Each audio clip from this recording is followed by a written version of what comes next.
Hello everyone, it's Scott, and we're back for day 4 of Final Fantasy Previews. We've got a lot of cards to talk about today, but before we dive in, remember to like and subscribe to get further content like this throughout Final Fantasy season and beyond.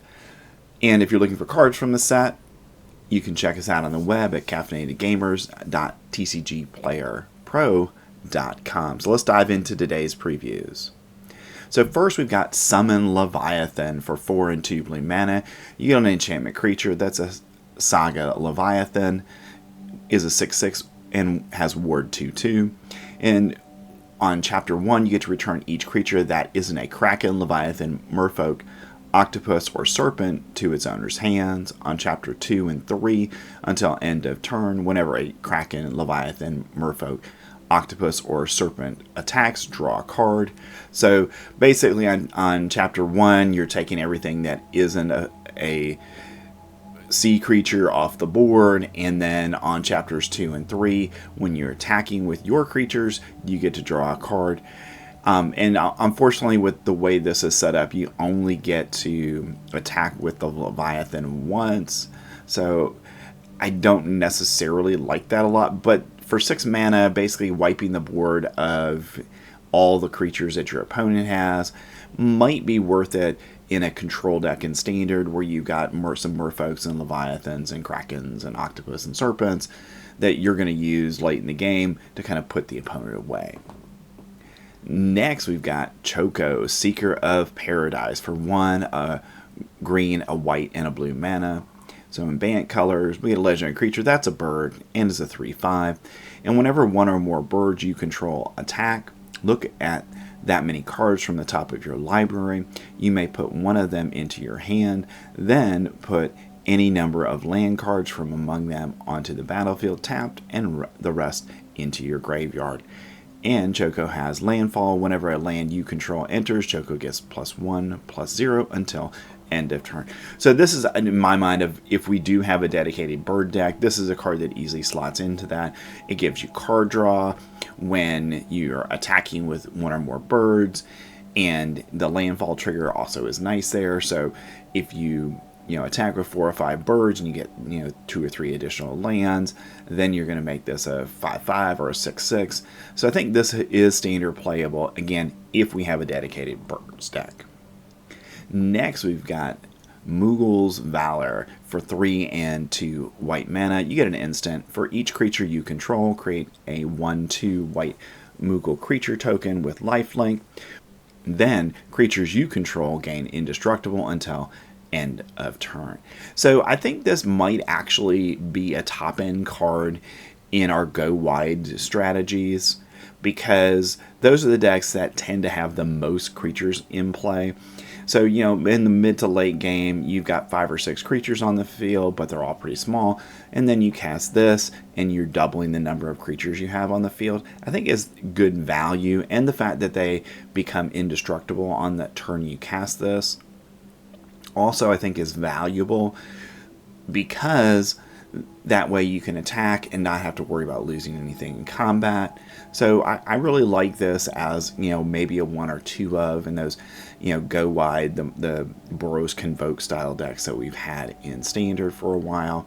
And the fact that this is an instant actually helps it a lot, because you can, attack with everything, kind of see what your opponent's going to do in terms of blocks, and then play this and give everything indestructible, and maybe turn a situation where you were going to lose some creatures into a situation where you don't lose any creatures in combat, but your opponent does instead. Next, we've got Vincent Valentine for 2 and 2 black mana. You get a legendary creature. That's an assassin and a 2/2. And whenever a creature an opponent controls dies, put a number of +1/+1 counters on Vincent Valentine equal to that creature's power. Whenever Vincent Valentine attacks, you may transform it. So it's kind of a weird ability on this, where you kill stuff, you get +1/+1 counters equal to the value of those creatures, but also once you attack, you're automatically transforming it into Galleon Beast. It's a legendary creature that's a werewolf beast. It's a 3/2 with trample and lifelink, and whenever Galleon Beast dies, return it to the battlefield tapped, front face up. so you get Vincent back when it dies. So I think this has some standard playability. I don't know if right now this is going to see standard play, simply because we've got a lot of good cards in standard right now, particularly in the 4-drop spot in black. And we're even having problems playing Sheoldred right now, which for basically 2 years was the best card in standard. And because of the quality of black cards right now, is seeing limited play at this point. Next, we've got Jecht, Reluctant Guardian for 3 and a black mana. You can legendary creature that's a human warrior and is a 4/3 with menace. And whenever Jecht deals combat damage to a player, you may exile it, then return it to the battlefield transformed under its owner's control. And when you do, you get a Saga. That's a legendary enchantment creature, Saga Nightmare, and is a 7/7 with menace. And you get Jecht Beam on chapters 1 and 2. Each opponent discards a card and you draw a card. And then on chapter 3, each opponent sacrifices 2 creatures of their choice. So, nice abilities on Jecht when you transform it into Reka's Final Eon. But I don't know if you're going to, necessarily want that in all matchups. So I think this is maybe more of a niche card where in a certain kind of build you would want this. Maybe you're playing a deck that is dedicated to hand destruction, and this is going to give you an opportunity to have your opponent discard a few additional cards, and you get the benefit of drawing some cards there. And again, just like we've talked about with the Leviathan card, you're only going to get to go ahead and attack with this once. So that's really the downside of it, because once you've transformed it, it's going to go away at the end of chapter 3. Next, we've got some lower rarity cards for the day, and the first is Earl for 1 and a white mana. You get a Cat Beast, that's a 2/2. And for 1 and a white mana, you can tap target non-enchantment creature. Limited playable. Next, we've got Cloudbound Moogle for 3 and 2 white mana. You get a Moogle, that's a 2/3 with flying, and whenever this creature enters the battlefield, put a +1/+1 counter on target creature, and it has Plane Cycling for 2. Again, maybe it's limited playable, but we won't see it in standard. Next, we've got Dreams of Laguna for 1 and a blue mana. You get an instant where you get to surveil 1, then draw a card. To surveil, look at the top card of your library. You may put it into your graveyard. It also has Flashback for 3 and a blue mana. You may cast this card from your graveyard for its flashback cost, then exile it. So in limited, I think it's a good card. Gives you a couple card draw opportunities and some filtering. In standard, I don't think this is going to see play because we've got 1 mana spells that do similar things. Next, we've got Fate of the Suncrist for 4 and a white mana. You get an instant, and this spell costs 2 less to cast if it targets a tapped creature, and you get to destroy target non-land permanent. So another one of those spells that has cost reduction on it if a creature's tapped. So I think, again, it probably sees some play in the decks that are trying to reduce the cost of spells but have things that cost 5 mana, and because of that, it's probably playable in that deck. Next, we've got Sahagin for 1 and a blue mana. You get a Merfolk Warrior, that's a 1/3.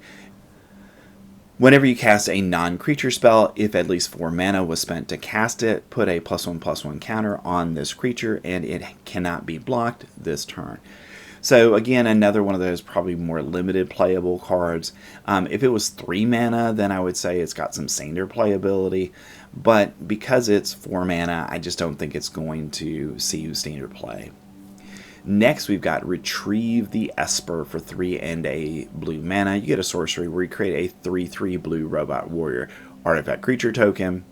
Then, if this spell was cast from a graveyard, put 2 +1/+1 counters on that token. And it has Flashback for 5 and a blue mana. So again, a good card in limited, probably not going to see much standard play. And next, we've got Evil Reawaken for 4 and a black mana. You get a sorcery, and you get to return target creature card from your graveyard to the battlefield with 2 additional +1/+1 counters on it. Normally, I would say this is a normally costed reanimation spell, but since we've got so many 4-cost spells that will reanimate anything, probably this doesn't see play in Standard because of that. Next, we've got Albed Salvagers for 2 and a black mana. You get a human Artificer Warrior, that's a 2/3. Whenever this creature or another creature or artifact you control dies, target opponent loses 1 life and you gain 1 life. So nice abilities on it. Maybe has some fringe playability if we do have a dedicated sacrifice deck, because obviously it's a very nice sacrifice ability. Next, we've got Sephiroth's Intervention for 3 and a black mana. You get an instant where you destroy target creature and you gain 2 life. Limited playable, we won't see it in Standard. Next, we've got Shambling Seath for 2 and a black mana. You get a Mutant Horror, that's a 3/3. This creature enters tapped. Whenever you cast a non-creature spell, you may pay a black mana. If you do, return this card from your graveyard to your hand. So because of that, I think there's some outside playability with this, because you can reanimate it in essence, get it out of your graveyard for that 1 mana, and then you can replay it. And I think under those circumstances, there might be a deck that would like this in Standard. Next, we've got Undercity Dire Rat for 1 and a black mana. You get a creature that's a rat. It's a 2/2 with rat tail. When this creature dies, create a treasure token. Again, limited playable, nothing else. Next, we've got Shinra Reinforcements for 2 and a black mana. You get a human soldier, that's a 2/3. And when this creature enters the battlefield, mill 3 cards and you gain 3 life. So again, in a deck that is focused on getting stuff in the graveyard, not a bad card, and the life gain on it is nice as well. But again, probably just limited playable. Next, we've got Item Shopkeeper for 1 and a red mana. You get a human citizen, that's a 2/2. And whenever you attack, target attacking equipped creature gains menace until end of turn. So again, probably a very good card in Limited, giving creatures that are equipped menace, but probably not going to see much play in Standard. Next, we've got Freya Crescent for a red mana. You get a legendary creature that's a rat knight and is a 1/1 with jump. And during your turn, Freya Crescent has flying, and you can tap it for a red mana and spend this mana only to activate an equipped ability or to cast an equipment spell. So, I think this is going to go into any dedicated equipment deck that we have, because it's going to be a source of extra mana for you in those games. So I think, having a mana dork in essence that is dedicated to equipment is something that's definitely going to be playable in Standard. Next, we've got Samurai's Katana for 2 and a red mana. You get an artifact equipment with Job Select. When this equipment enters the battlefield, create a 1/1 colorless hero creature token, then attach this to it.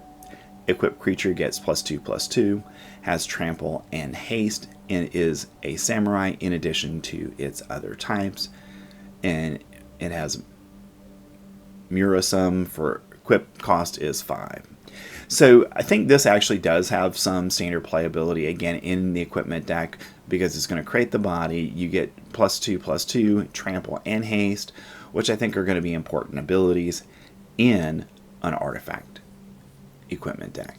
Next, we've got Warrior Sword for 3 and a red mana. You get an artifact equipment, and again, it has Job Select. We're going to create that 1/1 colorless hero creature token.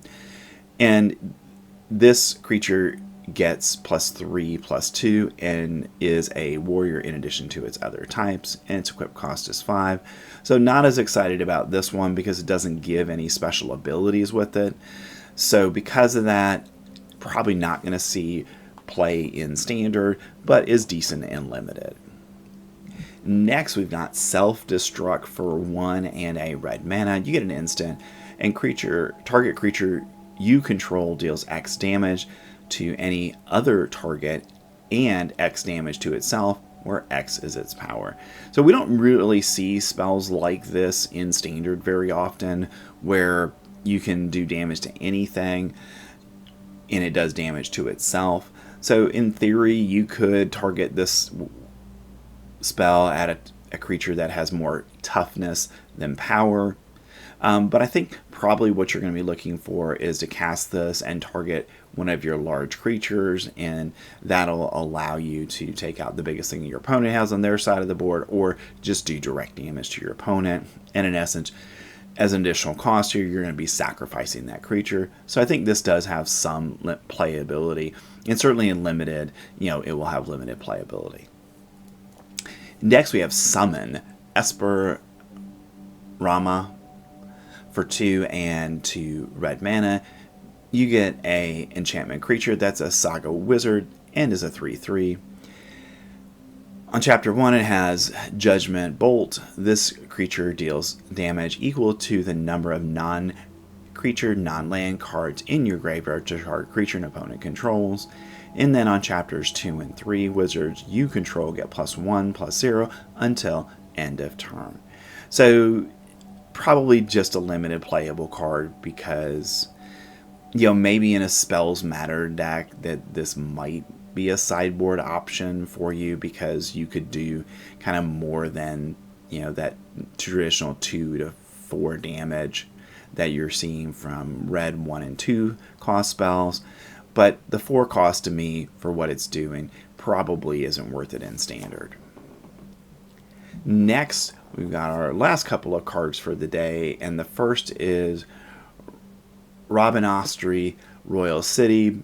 It's a town. This land enters tapped, and this is the first one we've seen of these where it taps, in this case for red and white mana. So I assume we're going to get a cycle of cards like this. And the question is town as a land type going to be relevant? And if it is, then I think we'll see players playing these. If town isn't relevant, then we won't see them at all. Next, we've got Galuf's Final Act for 1 and a green mana. You get an instant, and until end of turn, target creature gets +1/+0 and gains when this creature dies. Put a number of +1/+1 counters equal to its power on up to 1 target creature. So kind of a death effect there in green, where you bump up the creature by 1, and then you're rewarded with whatever power that creature had. You get to put that many counters on another creature. And we do have in green counter decks that are focused on getting +1/+1 counters, so maybe this fits into that as a sideboard option, or even possibly main deckable. Alright, so those are our cards from day 4 of Final Fantasy preview season. I've left a subscribe button and also a link to our Final Fantasy preview video. So thanks for staying to the end of the video, and I will see you in the next one.